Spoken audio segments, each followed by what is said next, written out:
Good evening, SICW wrestling fans, and welcome to another Sunday night of SICW All-Star Wrestling. I'm joined here with promoter Herb Simmons, and Herb, we're coming off a great night last night, a great fundraiser for a great individual. Great time at the Belle Claire Fairgrounds, and you're right, a great individual, Sergeant Patrick Carrier. We talked about it for months, and it finally came, and everybody had a great time, and it was good to see the Sarge there, and he's recovering well, going through his therapy, and our hopes and prayers will continue to stay with him, and it was just great having the fans come out and show the support. Absolutely, and Herb, a night like that wouldn't have been possible without some great sponsors. Some great sponsors came forward to help make a night like last night happen. We had sponsorships from the Fraternal Order of Police, Lodge number 262. Taylor Roofing, somebody that sponsors a lot of events for our first responders. Another great sponsor, County Board Chairman Mark Kern, always there to help when it comes to public safety. Trainwreck Coffee Express, a local Dupo business there, very supportive of Sergeant Carrier in his hometown. County Board Member Ken Easterly, another great public safety supporter here in our county, always willing to help out.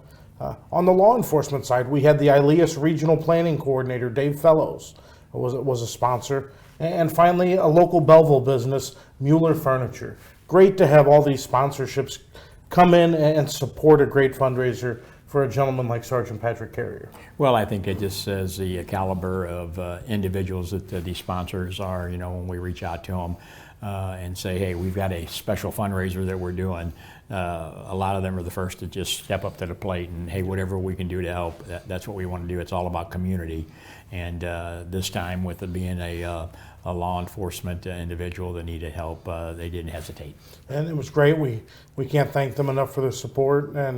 And Sergeant Carrier's still working on that road to recovery. Yes, he is. And like I said, he had a great night. He's a wrestling fan himself. And in the next few weeks, we'll be showing you some of that footage from the matches that him and his family had a great time. Absolutely. Well, Herb, let's move right on down the road. This Saturday night, SICW returns again to the Belle Claire Fairgrounds. Yes, our monthly show is scheduled there. But when this situation took place, we had to do an impromptu. So we're getting two in the same month. But we will be there this coming Saturday. Another great main event scheduled. You'll see right there on June 10th, back at the fairgrounds. A 6-man tag, and when you look at the individuals that are involved in that main event right there, that just goes to tell you what the rest of the card is going to be like, top to bottom. I tell you what, that's a ring full of wrestlers right there, some great competitors, and I can't wait to see what that match turns out, because there's a lot of feuds there between those two groups of individuals. Oh yeah, well, and I mean it's going to be an all-out war, 6-man tag match, and like I said, top to bottom, the card is stacked. And we can't thank the fans enough for coming out and continuing to support old school wrestling, just like back in the days of wrestling at the Chase. And that's what we've been doing now all these years, and we're going to continue to do that. And absolutely, Herb, the following Sunday, we resume TV taping in the TV studios in East Carondelet. Just the same way they did it back at Wrestling at the Chase. You can come down and be a part of that at noon on Sunday. It's free. You can see how the TV part of wrestling takes place, and everybody has a good time to come down. We have a small studio audience, and everybody has a great time. We can't thank those that come down all the time, the Cox family, and Rob and Karen and Peggy Mender and her group, and the chicken lady. We can't leave the chicken lady out. She's always up there at ringside. Good old Jessica. But that's on Sunday at noon, and we tape 4 sessions, and we're out of there and get everybody home early, and then you can come down and be a part of that TV audience. Absolutely. And Herb, if your monthly shows weren't enough, you have a few extra ones coming up again this year, and we're going to talk about a lot of those as we move through. But let's take a few minutes here and step through just some of what's happening with SICW and their travels over the next several months, starting with next month, Waterloo, Iowa, taking a little trip. Yeah, we're taking a little trip. Our good friend Troy Peterson and Gerald Briscoe, people up at the Tragus Thez Hall of Fame. We try to make it up there every year to participate in that. This year we're taking a couple of our friends up with us. Boogie Woogie Man himself, Jimmy Valiant's going. Haku will be there with us. It's another big wrestling fan fest.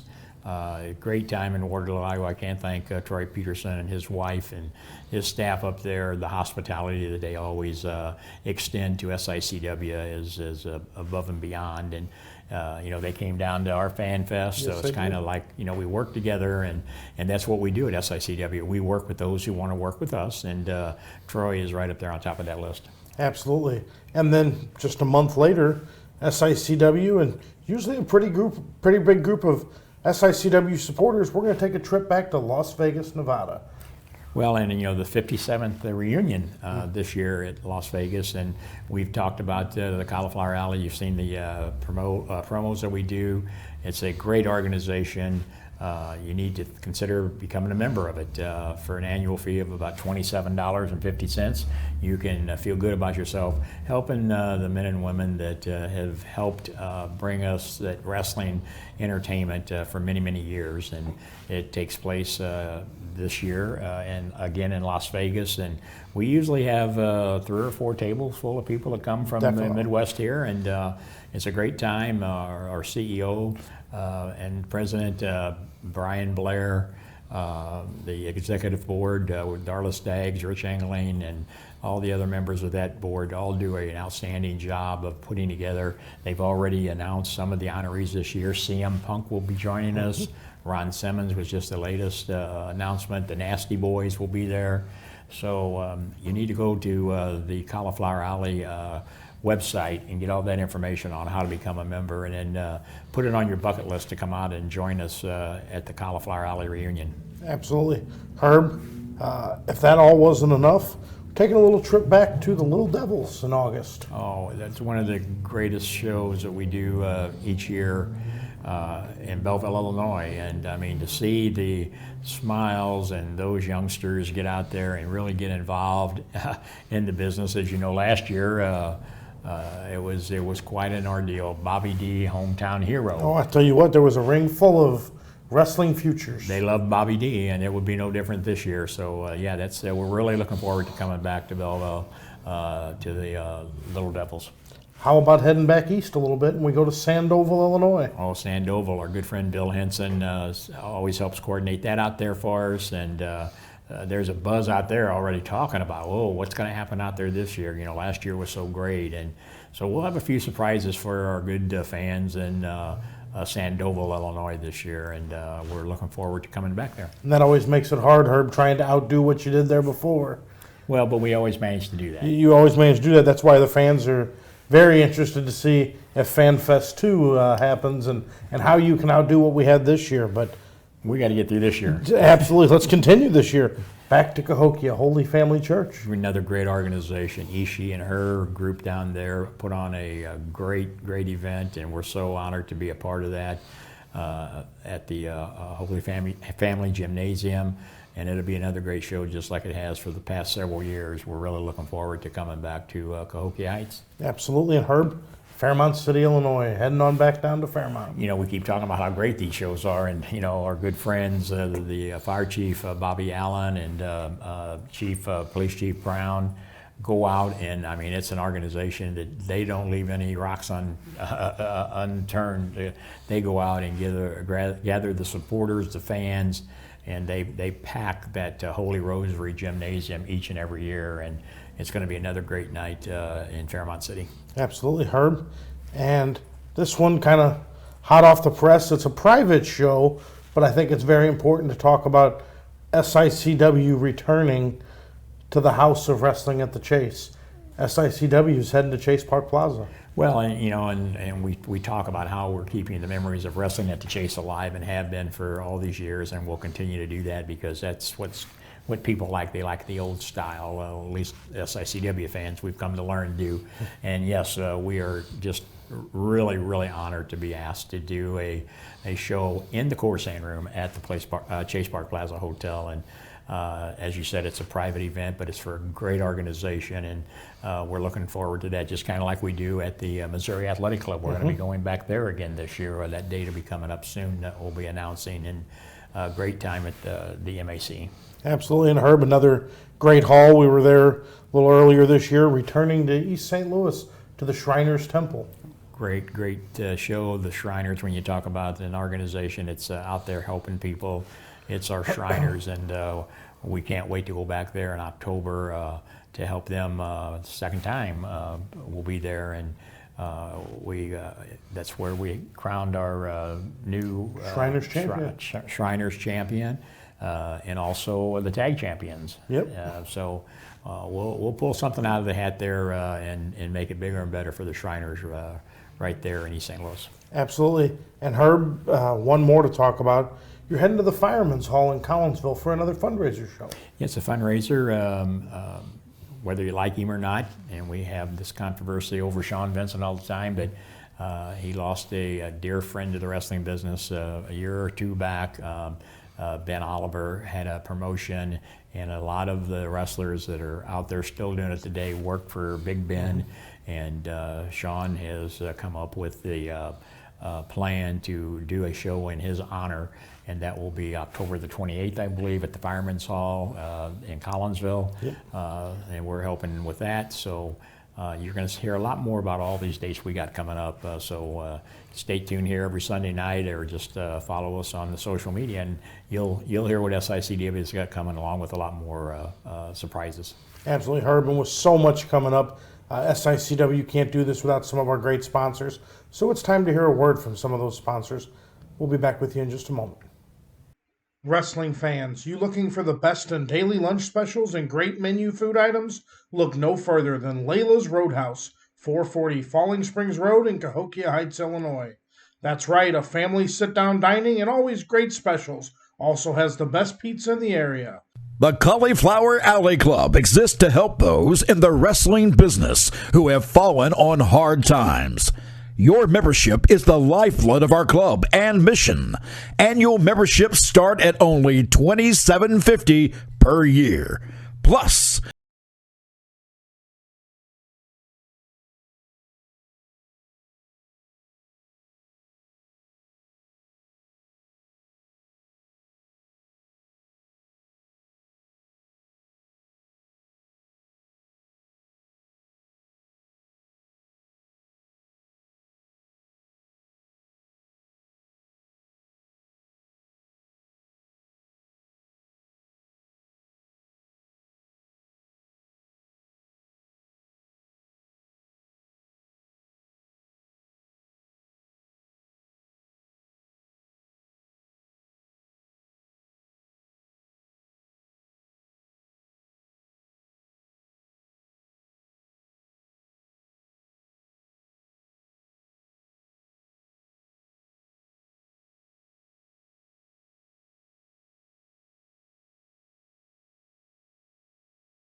Wrestling fans, there's nothing better than barbecue and wrestling. When you're hungry, stop by Mr. Barbecue with 2 locations to serve you in Columbia and Waterloo, Illinois. Great barbecue, cold beverages, and SICW wrestling. Fans, welcome back. Herb, it's one of your favorite times of the show. Time to take a trip back, a little walk through history. walk, that's what memories are all about. And when you can sit back on a Sunday evening like this and just take a look back at some of these classic matches, it's got to bring back memories when you're sitting there with your parents or grandparents or even your brothers and sisters and just relive them. And that's what we like to do here at SICW is help keep those memories alive. Absolutely, that's what we like to do. So fans, let's take a few moments here and relive a little of the wrestling history. When you get to wrestling and you talk about the greats and you talk about St. Louis, you talk about Lou Thez. Lou, it's great to have you back in town. Well, thank you very much, Larry. Thank you, ladies and gentlemen. Larry, I'm really very pleased to be back to the seat of wrestling culture, and our mutual friend Sam Muchnick, of course, is largely responsible for that. But like Sam, like myself, and many others that have devoted their lives to wrestling, we were doing what we enjoyed doing. And sometimes if you continue to do that throughout your lifetime, you begin to learn something about it. That's the way it goes. Well, you've had some time now back in St. Louis. You had a chance to visit with some old friends and relatives, I guess. Yes, my mother is here, and I had some visits with her, of course. And I just finished having lunch with she and my sister and her husband. And it's been a revelation to be back to our city. I'm up in Newport News, Virginia now in another business. Live on Chesapeake Bay, have a lot of fun eating the seafood and so forth. But when I get back home here, it's really a crazy magnet. It's tough to leave here again, I can imagine. Lou, 6 times holder of the World Heavyweight Championship. Now, we have a double main event here coming up in St. Louis, and I'm curious on your opinion about both matches. Let's take one at a time. First, Dick the Bruiser and Dick Murdoch inside the fence. How do you see that match? Well, that's a very interesting one. You've got a couple of real bruisers there. And of course, Murdoch is a very evasive fellow, and he's continually trying to run away from the heat, from the problems, But I would really like to be here to witness that match, because that's going to be an interesting one. There'll be a lot of lumps, is all I can tell you. And nowhere to run with the fence there, so that takes away a little strategy from Murdoch, I guess. Yes, well, that's what I say. The lumps are going to be flying, because that's the bruiser's long suit, and of course, Murdoch will have to try to retaliate, and it's going to be very interesting. The other main event, Ted DiBiase and Nature Boy Ric Flair, 2 masters of the figure 4 leg lock. Well, this Ric Flair is a seasoned hand by now. He's sort of a veteran. But I think this DiBiase boy, I saw him in Shreveport, Louisiana a couple of weeks ago. I think he's one of the brightest stars on the horizon today. He could very well reach the top. I'm really impressed with him. His father was a good wrestler, and he superseded that. I'm really impressed with this young man. Yeah. And you talked before we came on the air about all the good young wrestlers you've seen. Anyone else who's caught your eye, particularly in St. Louis or around the country? Well, a young man has just left the ring here, a young man by the name of David Van Erich. And this young man has a real aptitude for wrestling. It comes easy to him, and I can see that he likes what he's doing. And, of course, he'll burn the midnight oil because he enjoys what he's doing. But he is real championship timber. This fellow could reach the top probably more rapidly than anyone. He has the makeup for it, mental, physical. I think he's one of the stars that could really, he'll make a mark on him in the wrestling world, I can tell you that. And of course, I can remember just a few years back some great battles that Lou Thez had defending the gold belt against a gentleman by the name of Fritz Von Erich right here in St. Louis. Yes, well, I don't mean to say anything unkind about Fritz, and he's had a great career, but I think this boy is going to do a better job than he did. He has a little more wrestling knowledge, basic knowledge. Fritz was a football player, but this young man begun to wrestle at an early age, and I can see the earmarks of it. And it's a matter of doing your homework, and the years you spend in the gym learning your craft, of course, is what pays off later. And he already has a basis. I can see that. His elementary experience has been very good. Lou, we've got so much more we could talk about. Have you got a few minutes? You can join us at ringside for the next match? You bet. Lou Thez with us now. He'll be with us at ringside for the second main event. We'll be back with more in a moment. Rufus R. Jones against Billy Howard. A special attraction on Wrestling at the Chase. With us at ringside is 6-time former world champion Lou Thez. And Lou, I understand that next weekend here on Wrestling at the Chase, you're going to be on hand as a special referee. You like St. Louis so much. I sure will, Larry, and I'm looking forward to it.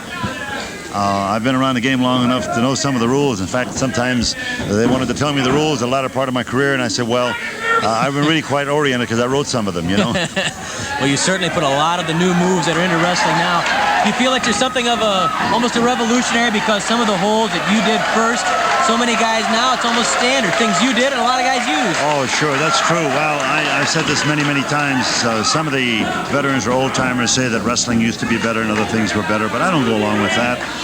The moves that we thought were really inside things and sophisticated and sort of secretive is a commonplace thing today, and some of these young people that have done their homework are making moves that we never thought of. So it's like everything else. Wrestling has improved, and I think the future of wrestling is in very good hands, and it will be perpetuated forever with some of these young stars coming up. That's good to hear from someone like Lou Thez. And of course, Lou, you were the youngest man ever to hold the World Heavyweight Championship. And the eldest. And that's true too, the youngest and the oldest. You talk about different styles. How about Rufus R. Jones? There's a very unique style, the movement of the legs and the body. How would you handle Rufus R. Jones? Well, of course, my gimmick was wrestling. So what I'd try to do is disarm him and make his things as ineffective as possible, you know. And that's the best that you can do.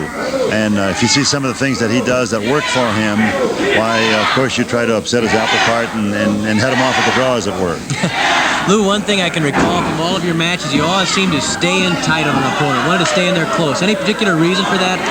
Well, that's the way we were coached. I had a fellow named George Tregus coached me here in St. Louis. Ray Steele, Ed Stranger Lewis. Mr. Muchnick is familiar with all these names and the things that they did with us years ago. We trained 7 days a week, and that's the way they taught us. Just ride your opponent very, very closely. You know where he is at all times. You close your eyes, you know where he is. And that's where it is, you know. Good point. Even if you were blinded at perspiration in your eyes, it didn't matter because That's right. you could feel him. You knew what was there. Some blind people are good wrestlers. Once they get their hands on you, you're in trouble. Very true. Remember Big Bill Miller at one time in his native Ohio. He was involved in teaching blind children how to wrestle. Yes, and some of them get very, very good. Once they get their hands on you, why, you're up against the same problem you would with a fellow that sees very well. Billy Howard forces Rufus R. Jones to the ropes. Lee Warren trying to get Howard back, and Howard with a knee lift into the stomach. Another high knee lift from Billy Howard. He pulls Rufus R. Jones off the rope, but Rufus powers his way out and twists that arm. And he's more knowledgeable, has more wrestling ability than people think. He's a sleeper. Headbutt to the shoulder for Rufus R. Jones, put Billy Howard down. I guess that's true in a lot of wrestlers, isn't it, Lou? That people overlook their fundamental ability because Ric Flair with a fancy robe. They overlook the guy can wrestle. Well, they laughed at Gorgeous George, but he was a darn fine wrestler. So that, you know, you just don't know. Now, Ric Flair's done his homework. He's a great athlete. And I know the matches that he's had here, he's really captured the wrestling fans here in St. Louis. And I'm sure they're going to look forward to seeing he and DiBiase, because that should be something. Tremendous pairing. Some good young talent. You talk about Von Erich and DiBiase. Matchmaking is not an accident. You know, to be as successful in wrestling as Mr. Muchnick has been here, matchmaking is an art, and he's very artful at doing this. This is where it is, you know. Just to take names out of a hat doesn't mean anything. You got to know what you're doing. Give the people what they want, so to speak. You got it. Rufus R. Jones still in charge against Billy Howard, twisting that arm, yanking the arm out. Howard getting a bit frustrated. That's another part of wrestling that you excelled at. I can remember so many times where you could get an opponent angry with a little slap here, a little elbow there. Oh, sure, upset them, of course. And sometimes you upset them enough why they sort of forget what they learned, you know. They let the emotions take charge of the head. That's right, sure. Rufus R. Jones' head took charge right there. Billy Howard threw a punch at the hard forehead of Rufus R., and Rufus takes Billy Howard to the corner. Yeah, his style is so unique, you know. He upsets a lot of people because they don't understand what he's going to do next. It's a good point. He doesn't come in as in the standard approach toward an opponent. He's got the legs moving, the arms moving. It has to throw you off balance. Yes, he's very, very sharp. I've watched him. He squirms out of a headlock like an eel, you know. Rufus R. Jones. Lou Thez with us here at ringside on Wrestling at the Chase. Rufus twisting that arm. A lot more power than you would imagine. You know, Ed Stranger Lewis was a great, great wrestler. In my opinion, the greatest the world has ever known. And he was a little overweight like Rufus. But the only one that bothered was the person that he was on top of.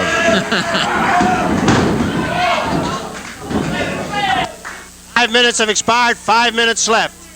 Lou, we know you have some other commitments here in town. We'd like to thank you for spending some time with us, and we look forward to seeing you next week as a special referee on Wrestling at the Chase. Thank you so much, Larry. I'm going to run out and have a little visit with my mother, and then I'll talk to you later. Thank you very much. So Lou good to be with you. Thez. Lou Thez talked about up-and-coming young stars in St. Louis during 1979 and 1980. We're going to get a look at a couple of them right now. First, Rocky Johnson. And yes, Rocky Johnson is the father of today's wrestling and movie hero, The Rock. Little Dwayne Johnson. I remember Rocky Johnson bringing Dwayne to a match in St. Louis when Rocky challenged for the World Heavyweight title held by Harley Race. Rocky Johnson was a good one, and you're going to see why now.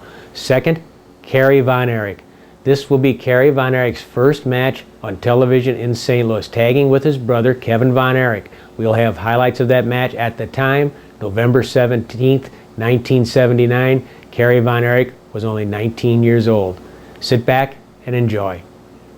Rocky Johnson has been blazing hot since returning to St. Louis. Never has Johnson looked better. His speed, his strength, his versatility make Johnson a serious threat to Harley Race. Here is Johnson against Max Blue. Moved just a little bit more, and Blue totally off balance, completely out of whatever strategy he had in mind for this match against Johnson, all because of Rocky's movement. When Blue wasn't even near him, Blue dove for the leg and missed, and Rocky just dances away, and the crowd loves it.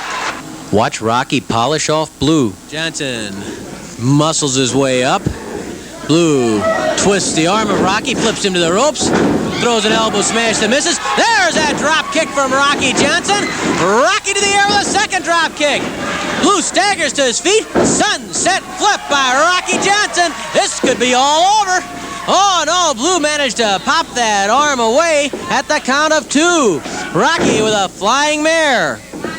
Rocky nearly put Blue away with the sunset flip. Now Johnson lifts Blue into the backbreaker hold. The hanging backbreaker by Rocky Johnson. And Max Blue has no choice but to submit. Bruce Langford tried to stop Johnson. Langford catches Johnson in the corner. And a pair of hard blows to the stomach and then a forearm smash to the neck of Rocky Johnson. Langford with a punch to the top of Johnson's head. That didn't do much good for Langford. An elbow smash to the head. That didn't have much effect either on Rocky Johnson, whose headbutt is quite an effective weapon for him. Langford grabs Johnson's arm, pitches him across the ring to the ropes. Rocky leaps up behind Langford, nips across the ring, catches Langford, grabs that leg and pitches Langford over the top. Langford whipped to the ropes by Rocky Johnson. Drop kick by Rocky Johnson. The flying feet of Rocky Johnson take to the air. Langford dropped by Johnson. Rocky grabs ahead. Lifts Langford over with a suplex. The suplex by Rocky Johnson. He covers Langford. And there's the count of 3. A pair of drop kicks followed by the suplex. And Rocky Johnson with that suplex records a victory again. Take a look at Bill White testing Johnson. Refuses to budge off those ropes as White tries to pull him. This time White pitches Johnson. That's why Rocky let him pitch him. And Rocky takes to the air with a drop kick.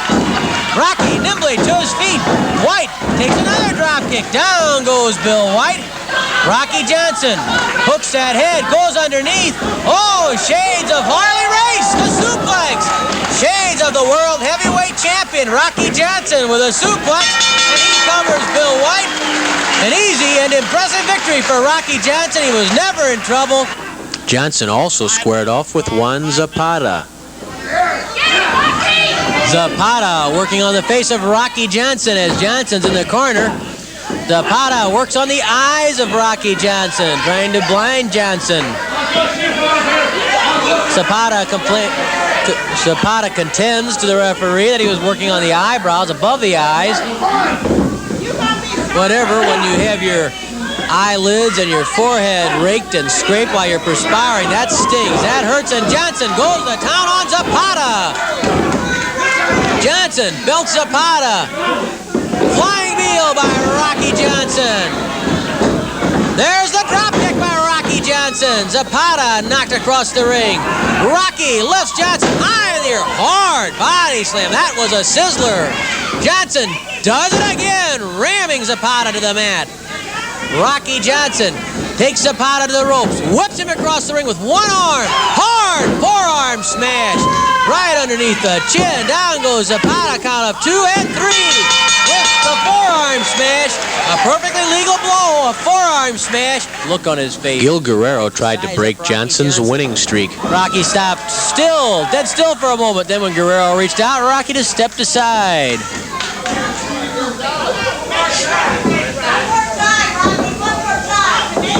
Five minutes of a lap, 5 minutes left. Rocky Johnson moves behind Gil Guerrero. Guerrero tosses Johnson, comes up with an arm lock on Rocky Johnson. Johnson coming to his feet.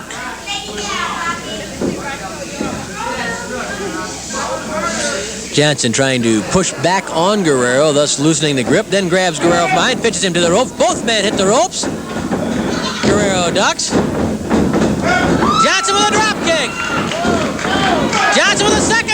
think. Guerrero doesn't know where Johnson's coming from. Rocky, there's that hanging backbreaker. The hanging backbreaker tremendously punishing submission hold. Guerrero screaming in pain, and Gil Guerrero submits quickly. The hanging backbreaker by Rocky Johnson polishes off Gil Guerrero. Still another victory, still another method to gain that triumph from Rocky Johnson. Fans, you're watching some great classic matches from some great territories here, and some of the Wrestling at the Chase footage. Just great footage that we like to bring to you every week.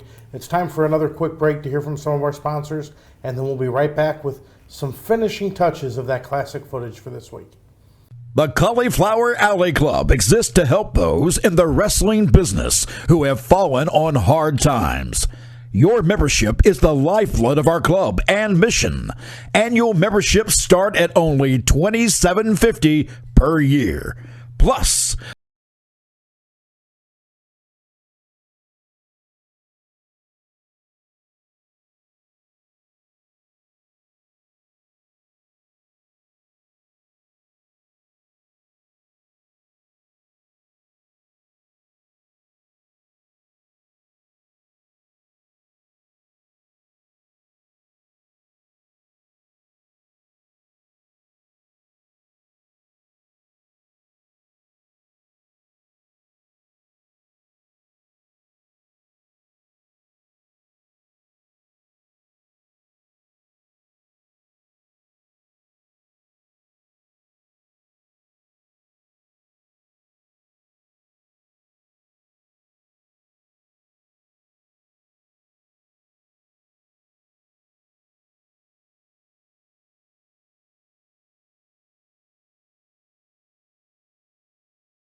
Wrestling fans, there's nothing better than barbecue and wrestling. When you're hungry, stop by Mr. Barbecue with 2 locations to serve you in Columbia and Waterloo, Illinois. Great barbecue, cold beverages, and SICW wrestling. St. Louis always had plenty of exciting spot shows too. They didn't get a whole lot of credit, but they provided plenty of excitement. I can remember Sam's partner, Wild Bill Longson. What a great guy he was, running spot wrestling cards from Waverly, Illinois to Swansea, Illinois to Festus, Missouri. And our good friend Herb Simmons ran a really terrific program in Dupo, Illinois at the high school. We have rare footage of that thanks to Herb. You're going to enjoy it because the main event is King Kong Brody versus Abdullah the Butcher. Fasten your seatbelts. King Kong Brody and Abdullah the Butcher. You can see why people in St. Louis everywhere got excited about seeing wrestling. And this match is certainly one people talked about for a long time. Certainly in Dupo, Illinois at the high school where they had over 2,200 people packed into that gym as Abdullah the Butcher locked up with Brody and pushes Brody into the corner. Referee Lee Warren trying to get a break, but if you know Abdullah the Butcher and you know King Kong Brody, well, you know it's not Lou Thez against Pat O'Connor. But that's what makes wrestling great, because you have different styles and different ways to attack people. And there's one way: stand on the throat of Brody when you weigh about 400 pounds, as Abdullah the Butcher did. Abdullah the Butcher was a very controversial character. He wasn't in any one territory, any one town for a very long time, because really he was just hard to handle. King Kong Brody had a reputation like that sometimes too. But ironically, a lot of people thought that Brody would not get along with promoter Sam Muchnick in St. Louis, and it was just the opposite. They became very good friends. If you asked Brody who were the three promoters that he respected the most in the wrestling world, I'm sure he would have told you. The Giant Baba in Tokyo, Japan, Paul Bosch in Houston, and Sam Muchnick in St. Louis, because he knew if they gave each other their word, if they shook hands on it, that's the way it was going to be. No shaking hands here as Brody and Abdullah the Butcher. Brody with a cut opened up on his forehead already from Abdullah the Butcher. And watch Butcher like a shark, scenting blood, smelling it, going after the wound, going after the injury on Brody's head. Abdullah the Butcher going after his long-avowed enemy and King Kong Brody, wanting to finish it once and for all. Dupo, Illinois, the site, as King Kong Brody finds himself almost fighting for his life against Abdullah the Butcher as Abdullah starts pounding on the head of King Kong Brody. Abdullah never was shy about using anything he'd find. He's picked up forks, he's picked up bottles, he's picked up all sorts of foreign objects. He'd do anything he could. To him, wrestling was a war. And his most exciting matches were against people like King Kong Brody, who said, well, I can wrestle. If I have to, I can throw drop kicks.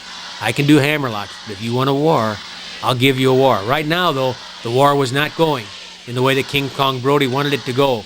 Abdullah pulling back on the head of Brody, turning Brody into that corner. Abdullah putting the pressure on.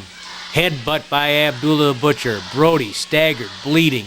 Referee Lee Warren keeping an eye on things, but he's probably knowing best right now is just let them slug it out. Find out who's the toughest, who's the meanest, who's going to last the longest. Brody making a comeback. He hits the ropes. And a big boot right to the top of Abdullah the Butcher's head.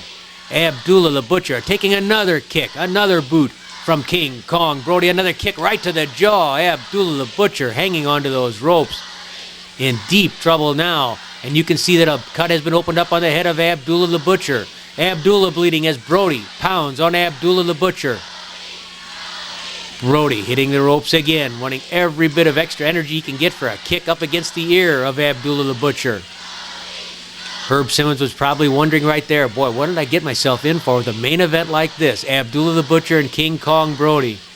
But I'm sure that Herb Simmons at that point was like every other fan in that building. He was standing in rapt attention, watching every move these two giants of wrestling were doing.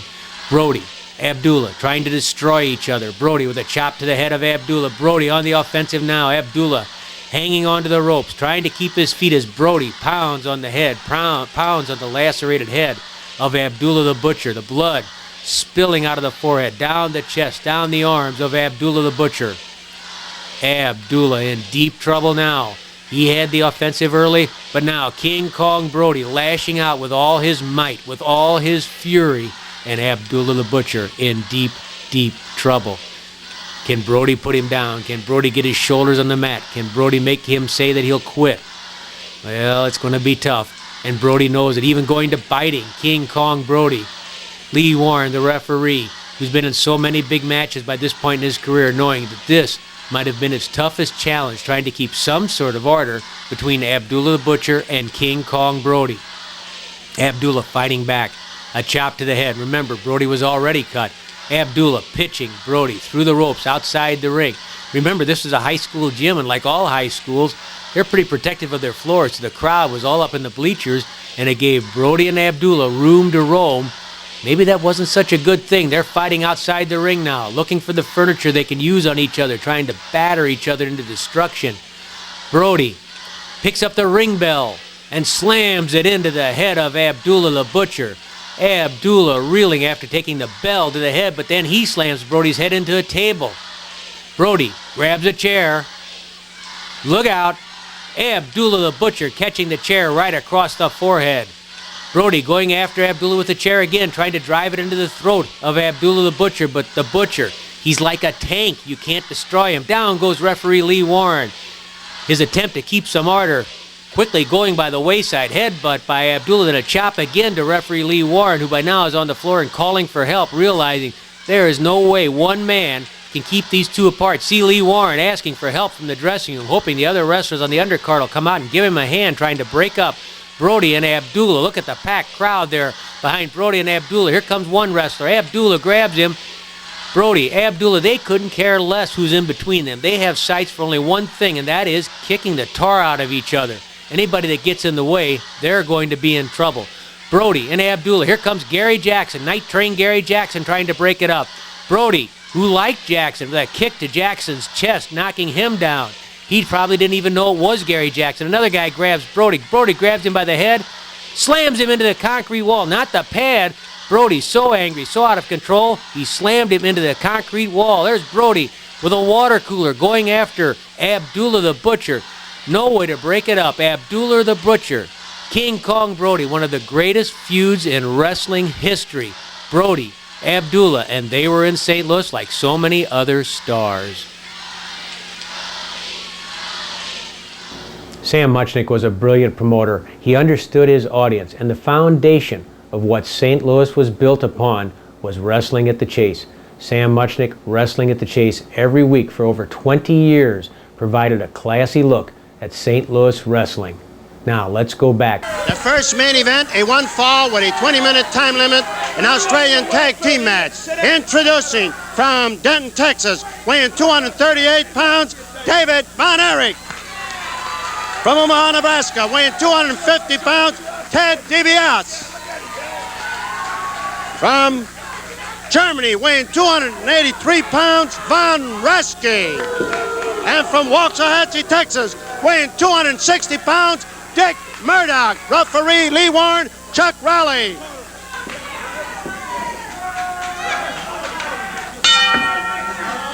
Dick Murdoch and Von Raschke, a rough and tumble combination if you've ever seen one, against Ted DiBiase and David Von Erich, two of the finest young wrestlers you also will ever see. Believe me, when you talk about top contenders for who might be the world heavyweight champion after Ken Patera and title holder Harley Race square off, you can pick any one of the four men in the ring in this match, and either Race or Patera, who's ever the world champion, would have his hands full. Murdoch goes behind DiBiase. Atomic knee drop. DiBiase blocked it. DiBiase blocked it. He lifts Murdoch, and atomic knee drop by DiBiase to Dick Murdoch. Ted DiBiase back in St. Louis for the first time in over a year, and he bounces Dick Murdoch with that atomic knee drop. Murdoch had to tag in Von Raschke, and Raschke hasn't been on St. Louis television for about 3 or 4 years. Beautiful fireman's carry by Von Raschke. Don't kid yourself about Von Raschke. He is a brilliant wrestler. He has a terrible temper. He always did when he was one of the finest amateur grapplers in the country. He excelled in Greco-Roman wrestling, but that temper always was in the way. He could lose his temper easily. He hasn't changed at all in the professional ranks, but he has so much skill, so much power. Well, he's almost unstoppable. And right now it's Von Raschke in the ring against Ted DiBiase. Raschke, who claims to be the true master of the Iron Claw. And you know that Raschke jumped at this opportunity because he has a showdown coming up with David Von Erich, and the day he's across from David in a tag team affair. Here comes David Von Erich. He grabs Raschke and bangs away on Raschke's head. Side headlock by David Von Erich on Von Raschke, who has an open challenge to any of the Von Erich family for a Battle of the Claws. Well, he has that coming up now against David Von Erich. The Battle of the Claws, Von Raschke and David Von Erich. And of course, also coming up on that same card, the battle between the Missouri State Champion Ken Patera and the World Heavyweight title holder Harley Race, with Lou Thez, the all-time great, the native of St. Louis, as the special referee. Raschke pitches Von Erich to the ropes. Von Erich over the top, and with a drop kick, floors Von Raschke. Side headlock, over the hip, down goes Raschke. David Von Erich in command and keeping a close eye on Dick Murdoch. Raschke trying to put the shoulders of David Von Erich down, but couldn't keep him there. He tries once more. Lee Warren hears the crowd yelling and catches Von Raschke, pulling tights, and then shoves David Von Erich back over on top. Side headlock by David Von Erich on Von Raschke. And Lee Warren balls out Dick Murdoch, chases him back to the corner because Murdoch was reaching in. Raschke trying to struggle to his feet. Von Erich with that side headlock on Von Raschke. Raschke's been dominating main events throughout the Southlands in the last year or so. Raschke pitches Von Erich to the ropes. Hip toss by Von Raschke. He goes for the claw and misses. Von Erich rolled away. There's that side headlock again. Raschke making an early attempt to catch David Von Erich with the claw. Here comes Murdoch. He's got the tag rope, and DiBiase gets there first. DiBiase grabs the tag rope away from Murdoch and puts it around Murdoch's throat. DiBiase strangling Murdoch with the tag rope that Murdoch brought into the ring. Well, that certainly backfired on Dick Murdoch.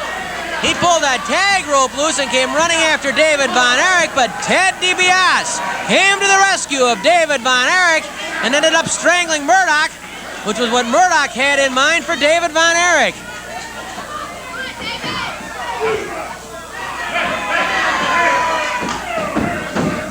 David Von Erich over the top of Roschke, hits the rope, oh, and Roschke nails Von Erich with a knee lift to the stomach. Tag is made on both sides of the ring, and it's Murdoch who has to square off with DiBiase. Murdoch complains to Roschke about the tag not being quick enough, but it certainly wasn't Roschke's fault. Had Murdoch been in the corner, he could have made that tag. So Murdoch is certainly wrong in blaming Von Roschke, but then again, you know Murdoch's history with tag team partners. He's had his problems staying alive with anyone for any length of time. And that goes from Mickey Garagiola to King Kong Brody, who's in Japan and not at all happy about some of the things he's been hearing Dick Murdoch say. Murdoch slugs DiBiase to the canvas. Roschke stomps on the mat and yells at Murdoch. Roschke, those eyes bugged out as he yells at Murdoch to follow up the advantage, and Murdoch drops DiBiase. 5 minutes have passed, 15 minutes left. Ted DiBiase in trouble here.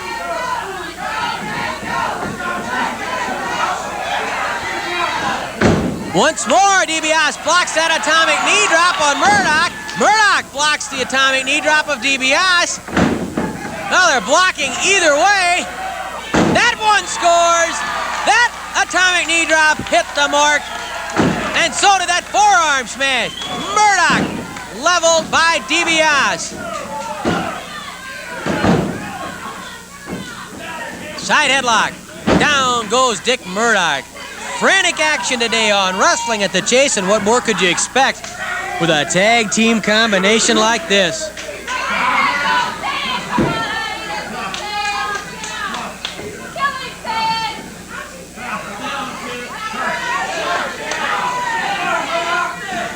Ted DiBiase with a side headlock on Dick Murdoch. Murdoch looking out from inside that headlock for Roschke. Murdoch with an uppercut that spun DiBiase right around. Claw yells. Oh, he yelled a claw at Roschke. And Roschke gets a claw on Murdoch. Roschke has a claw on Murdoch. He missed DiBiase. Murdoch couldn't hold on to the aggressive Ted DiBiase, and Roschke ended up with a claw on Murdoch, and now Murdoch and Roschke have a little disagreement. Dick Murdoch, he'll try anything, he'll do anything, and sometimes it backfires on him. It certainly did there. Roschke forces DiBiase to the ropes, and DiBiase fights back. DiBiase and Roschke were toe-to-toe. Murdoch got in it. Here comes David Von Erich after Murdoch. Murdoch powers in the corner. Now he fights back against David Von Erich. All four men in the ring. Finally, Murdoch gouges the eyes of David Von Erich. Meanwhile, Roschke has a headlock on Ted DiBiase. Believe me, the action is being generated not just by the two people in the ring, but the two outside the ring have been involved just as much. Dick Murdoch not too happy with the commentary out here, but Murdoch says he's had enough of this. He's going back outside. I don't know if he means outside the ring or outside the building. You never know with Murdoch. He is controversy personified. Here comes Murdoch. He comes up behind DiBiase, who did not see the tag made. Try this one, yells Murdoch at DiBiase as he bangs the elbow off the jawbone of Ted DiBiase. DiBiase sags to the rope, but comes off with a forearm smash.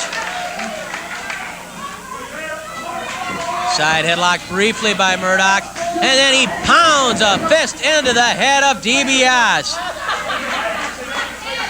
Two former Missouri State champions in there right now, Murdoch and DiBiase. Here we go, yells Murdoch. He hooks ahead. He's going for the brain buster. The suplex or the brain buster, either name you want. And Murdoch drops DiBiase with the brain buster. This could be it. Count of two. Oh, and DiBiase. DiBiase pushes off Murdoch, and Murdoch is incensed. He tags Roschke. Roschke trying to follow up the attack. He hoists DiBiase for a backbreaker. The backbreaker by Roschke. At 2, DiBiase just won't stay down. Front rolling cradle, a small package by DiBiase. Roschke quickly breaks free. He's a strong, powerful man. Roschke whips DiBiase to the ropes. Oh, Roschke was trying to flip DiBiase. DiBiase nailed him with a kick. Here comes David Von Erich. David Von Erich pounds on Roschke. Drop kick knocks Roschke to the corner. DiBiase right back on top of him. Across the ring goes Roschke. Up and over the top goes Von Roschke. David Von Erich poisons the claw, and Roschke blocks the claw. Roschke blocks the claw. Here comes Murdoch. Von Erich went for the claw on Von Roschke. Whose claw is better? The one of Von Roschke or the one of the Von Erich family? Murdoch's knee lifted to the air and it bangs into the head of David Von Erich. Roschke chased out of the ring by the referees. Murdoch back on the assault against David Von Erich. Hot and heavy action. What more could you want from any wrestling match, from any wrestling card? David Von Erich tosses Murdoch to the ropes. Flying tackle flattens David Von Erich. 10 minutes have expired, 10 minutes left. David Von Erich with the claw on Murdoch. Roschke charging into the ring, and he's after David Von Erich. David still hanging on with the claw. Now Roschke with the claw. Roschke with the claw on Von Erich. The Von Erich's own weapon being used against them. Von Roschke with the claw on David Von Erich. Roschke digging in. David Von Erich sagging, starting to lose consciousness as Roschke uses the Von Erich's own weapon against them. David back on his feet, trying to keep his consciousness, trying to keep his head up. He has the claw on Roschke. Both men with claws. Roschke with the claw on Von Erich. Von Erich with the claw on Roschke. They end up in the ropes. If they can get either man to release the claw, finally, both claws broken. The claw against the claw. Boy, you saw it graphically right there. Roschke and David Von Erich. Knee lift by DiBiase flattens Roschke. Body slam by DiBiase. Here comes Murdoch. He breaks up a potential pin. And DiBiase is angrily after Murdoch. DiBiase and Murdoch. DiBiase knocking Murdoch down to the apron. Roschke and David Von Erich battling in the middle of the ring. Murdoch pulls DiBiase outside. Murdoch slamming him into the table.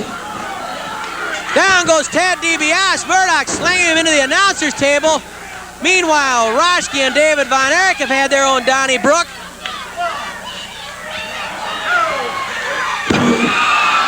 Oh, Murdoch slammed into that table. Again, Murdoch driven into the table by DiBiase.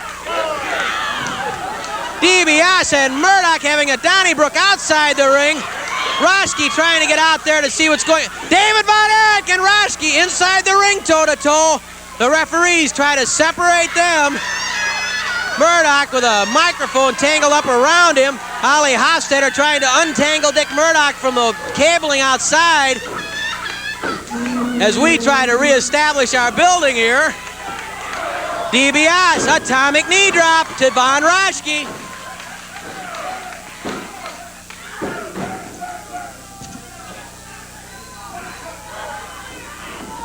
Tag made to David Von Erich. Roschke catches a punch from both David Von Erich and Ted DiBiase. Roschke puts his foot on the ropes to avoid being pinned. What more could happen in this match? They've wrecked ringside, I'll guarantee you that. The dropkick floors Roschke. David Von Erich, though, keeping a wary eye on Murdoch. He knows you can never count him out. Murdoch yells Roschke. David Von Erich flung head first into the top turnbuckle. Murdoch lifts David Von Erich and pounds on Von Erich's head. Lee Warren and Chuck Riley, the referees, trying to maintain some sort of order in this knockdown, drag-out, back alley brawl. Murdoch tosses David Von Erich to the ropes. and nails him with an elbow right to the chin. Murdoch flying elbow drop. And then Murdoch spits at DiBiase. Here comes DiBiase. Ted DiBiase not in the mood to take anything from Murdoch or Roschke. David Von Erich carried over to the corner. Roschke pounding on David Von Erich as Murdoch holds Von Erich's arms. Murdoch yells something at DiBiase. Roschke pounding on David Von Erich. Murdoch and DiBiase about ready to square off again. Roschke misses the claw. Roschke missed the claw. Tag made to DiBiase. DiBiase pounds away on Von Roschke. Spins him with a punch. Down goes Roschke. Flying elbow drop. Try for a pin. At 2, Roschke shoves off DiBiase.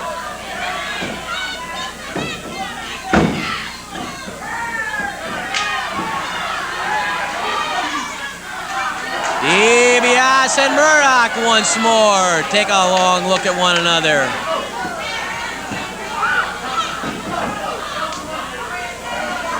Fists are clenched. Lee Warren trying to break those fists up, but I think by this point it's almost impossible to stop Murdoch and DiBiase from going at one another hammer and tongue, just as it is to stop Roschke and David Von Erich. 15 minutes have passed, 5 minutes left, 5 minutes. Murdoch charges into the ropes and knocks Riley right off the apron.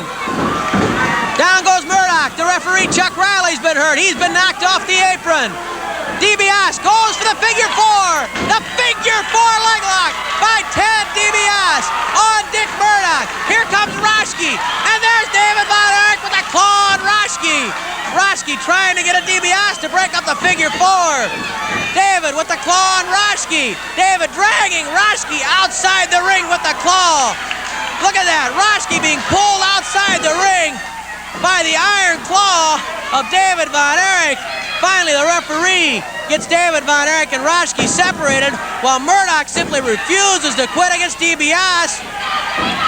Roschke just won't quit. He's after DiBiase, stomping on him, and the figure 4 is finally broken.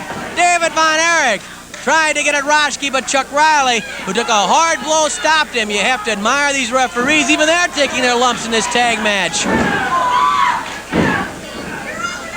Here comes David Von Erich. Both men, Von Erich and DiBiase, lift Roschke for a double atomic knee drop.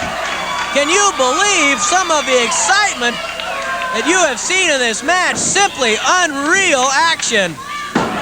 Try for a pin, Roschke lifts that arm and manages to push off the hip of David Von Erich.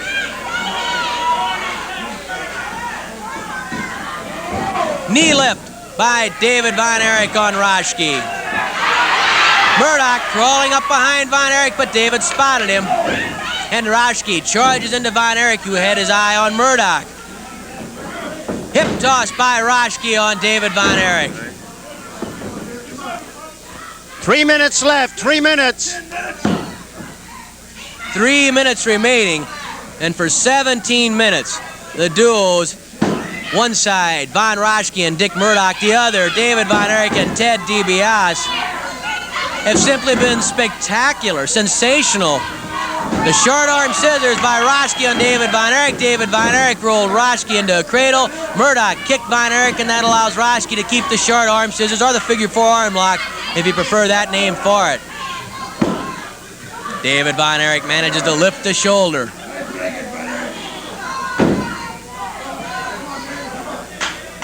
Give up, yells Roschke to David Von Erich. Certainly nothing has been decided yet as to who has the better claw, although you have to be impressed by the way David Von Erich used the claw to literally drag Roschke out of the ring when Roschke tried to get in there to break up DiBiase's figure 4 leg lock on Murdoch. But even at that, Roschke showed you he could withstand punishment, that he could take the claw, because after that he still got back into the ring, that man, Von Roschke, and attacked Ted DiBiase. Von Roschke with a figure 4 arm lock on David Von Erich. There's the claw. There's the claw by Von Erich on Roschke. The claw by Von Erich on Roschke. Roschke squirming towards the rope. Murdoch's up on the top rope. Murdoch's on the top rope, and there's DiBiase after Murdoch. DiBiase knocks Murdoch off the top rope. Roschke still caught in David Von Erich's claw. There goes Murdoch up on the ropes again. He leaps off the rope. He's caught in the stomach claw. Von Erich has a claw on either man. He had the iron claw on Roschke and the stomach claw on Murdoch before Murdoch broke it up by gouging the eye of Von Erich. Von Erich needs a tag. Here comes Murdoch. Here comes DiBiase. 1 minute left. 1 minute. DiBiase, his legs caught by Murdoch. Murdoch spins DiBiase, but DiBiase comes off punching. Murdoch slammed head first into the buckle. He can take it too. Those are 4 tough athletes inside that ring. Murdoch takes a bite out of the forehead of DiBiase. I'll tell you, I don't see how any of this quartet could have anything left by this point. They have just been non-stop from the opening bell. Murdoch stomps on the jaw of Ted DiBiase.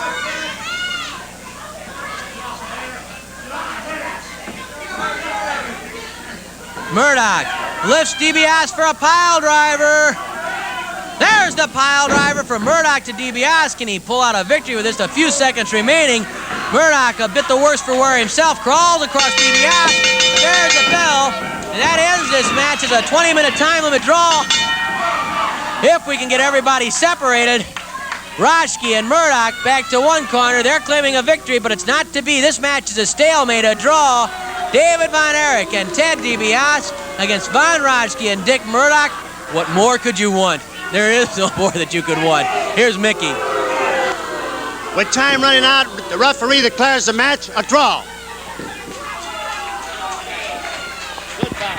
Fans, you saw it. Great classic footage. We like to bring you some of the best every week. The man sitting to my left here, he has got more footage than most.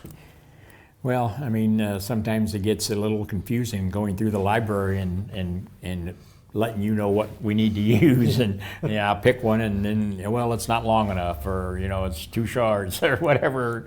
But we get it done. We make it fit, We make it absolutely. fit, yes. Fans, we thank you for joining us here each and every Sunday night.